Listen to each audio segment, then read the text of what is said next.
ଅରାବଳ ଗ୍ରାମର ବାବା ଆଖଣ୍ଡଳମଣି ମନ୍ଦିରର ପଞ୍ଚବୃକ୍ଷ ପୀଠରେ 25ତମ ବାର୍ଷିକ 24 ପ୍ରହରେ ମହାମନ୍ତ୍ର ନାମଯଜ୍ଞ 5 ଦିନ ବ୍ୟାପୀ ମହାସମାରୋହରେ ଅନୁଷ୍ଠିତ ହୋଇଯାଇଛି। ଯାଜପୁର ଜିଲ୍ଲା ଧର୍ମଶାଳା ନିର୍ବାଚନ ମଣ୍ଡଳୀ ଅନ୍ତର୍ଗତ ଅରାବଳ ଗ୍ରାମ ପଞ୍ଚାୟତର ଅରାବଳ ଗ୍ରାମର ବାବା ଆଖଣ୍ଡଳମଣି ମନ୍ଦିରର ପଞ୍ଚବୃକ୍ଷ ପୀଠରେ 25ତମ ବାର୍ଷିକ 24 ପ୍ରହର ମହାମନ୍ତ୍ର ନାମଯଜ୍ଞ 5 ଦିନ ବ୍ୟାପୀ ମହାସମାରୋହରେ ଅନୁଷ୍ଠିତ ହୋଇଯାଇଛି। ଉକ୍ତ କାର୍ଯ୍ୟକ୍ରମରେ ଖୋର୍ଦ୍ଧା ଭାବେ କାର୍ଯ୍ୟନିର୍ବାହ କରିଥିଲେ ଆଖଣ୍ଡଳମଣି ମନ୍ଦିରର ଖୋର୍ଦ୍ଧା ରମେଶ ଚନ୍ଦ୍ର ଦାସ ସାଧୁ, ବୈଷ୍ଣବ ବାବା ଶଙ୍କର୍ଷଣ ଦାସ ଜୀ ଓ କର୍ତ୍ତା ଭାବେ ଯୋଗଦାନ କରିଥିଲେ ଶ୍ରୀଯୁକ୍ତ ବସନ୍ତ କୁମାର ସାମଲ ଓ କର୍ତ୍ତୀ ଭାବେ ଯୋଗଦାନ କରିଥିଲେ ଶ୍ରୀମତୀ ଇତିଶ୍ରୀ ସାମଲ। ଉକ୍ତ କାର୍ଯ୍ୟକ୍ରମରେ ଆଖପାଖ ଅଞ୍ଚଳର 10 ଖଣ୍ଡ ଗ୍ରାମର ହରିନାମ ଓ ଭକ୍ତପ୍ରେମୀ ସଂକୀର୍ତ୍ତନ ପ୍ରେମୀ ଗ୍ରାମର ଶତାଧିକ ମହିଳା ମା ମାଉସୀ ଭାଇ ଭଉଣୀମାନଙ୍କୁ ବିଭିନ୍ନ ରାଜନୈତିକ ଦଳର ସମାଜସେବୀ ନେତା ନେତ୍ରୀମାନଙ୍କୁ ଦେଖିବାକୁ ମିଳିଥିଲା।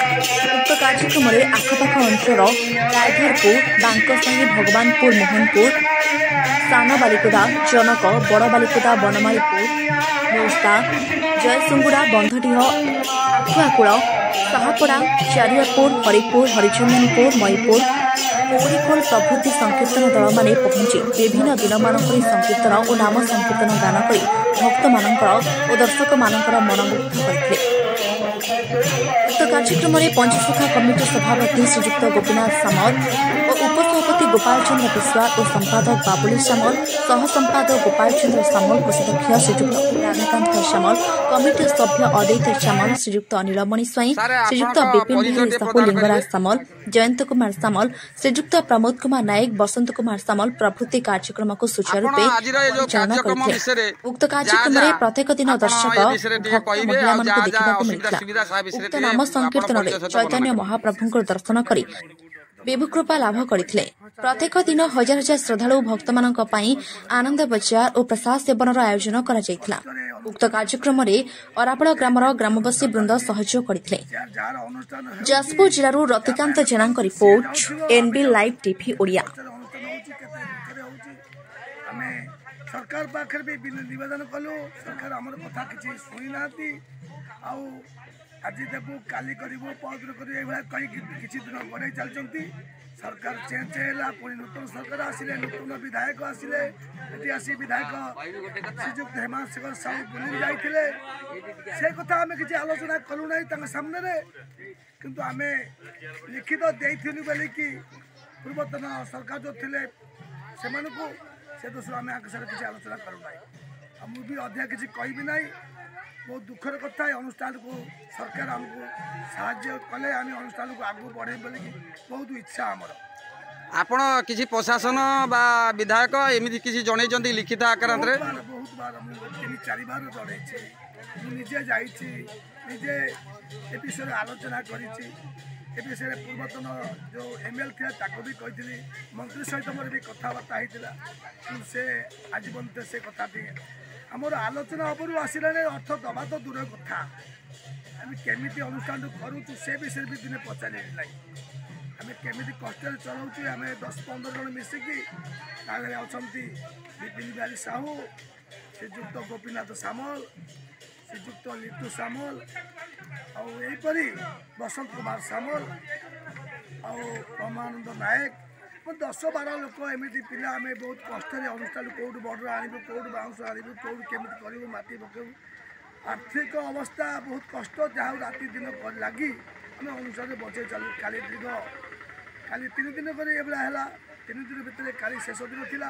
काली शेष दिन भर आम 2500-3000 लोक पर आम प्रसाद सेवन करूँ जहाँ भले प्रसाद सेवन कर 10:30-11 प्रसाद सेवन करला नाम कीर्तन एत मैंने चालू रही आज नगर शेष दिन नगर शेष दिन में बहुत लोक भी आम सहित अच्छा नगर शेष कर विदाय नबू ठाकुर पाखु।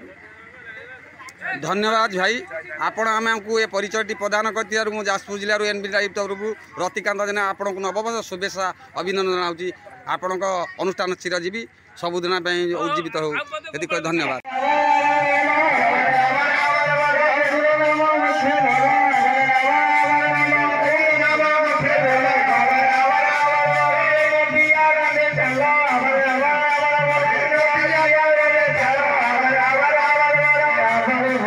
Hare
Hare Hare Hare Ram Ram Ram Hare Hare Krishna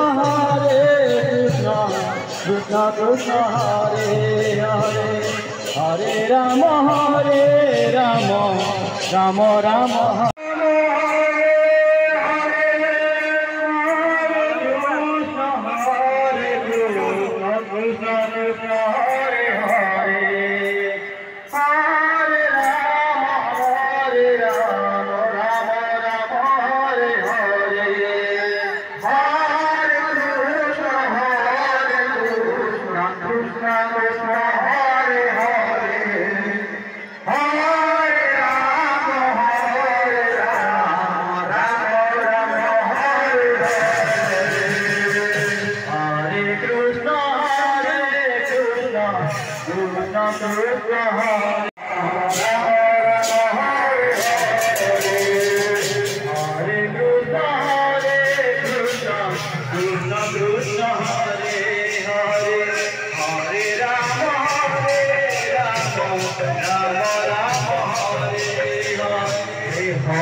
Thank you.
अच्छा आपण परिचय टे प्रदान करेंगे। मोर नाम है परशुराम नायक, ए ग्रामर जन आदिवासी। सब लोक मान सेवार ही कार्यक्रम करे, सोशल वर्क पारादीप रोचे। मु देखिली एमती कार्यक्रम ये गाँ लोक मैंने समस्ते मिसी करुँचे, बहुत आनंद लगिला। ये दीर्घ बहु वर्ष धरी ये अनुष्ठान को बजाई रखिंट, केते झड़ झंझा कष्ट सही जो आर्थिक सहायता कौन सी रूपे से माने सपोर्ट पाई ना पर्यंत बहुत दुख लगुच, किंतु एते दुखर सहकार से माने ये कार्यक्रम टी अब्याहत रखिंट। विगत मो देखिबारे मु 3-4 वर्ष है देखी आसूची, किंतु मात्र से अनुदान कौन सरकार हो बेसरकार हो कौन जातव्य अनुष्ठान हो से किसी सहायता देना, तथापि एमाने से कार्यक्रम टी अब्याहत रखिंट। गाँव में समस्त लोक मान को भेटी से जो सहायता मिले से सहायतार से ये कार्यक्रम टी करती। विगत 4 दिन 5 दिन पर्यंत ये भजन कीर्तन रुहति। आ लोक मैंने जो मैंने दूर दूर आसती से सुव्यवस्था करती, सुचारू रूपे व्यवस्था करती। जेकोसी लोक आसिले एठी फेरी जाती नहीं, आनंदर सहित ये प्रसाद सेवन कर जाती। से प्रसाद सेवन पाखरे आर्थिक सहायता किसी अधिका नथिबा हेतु से दिने आलोचना करुले मु जानिली, किंतु मात्र बहुत दुख लगिला। सरकार कौन अनुदान ए पर्यंत भी मिले ना।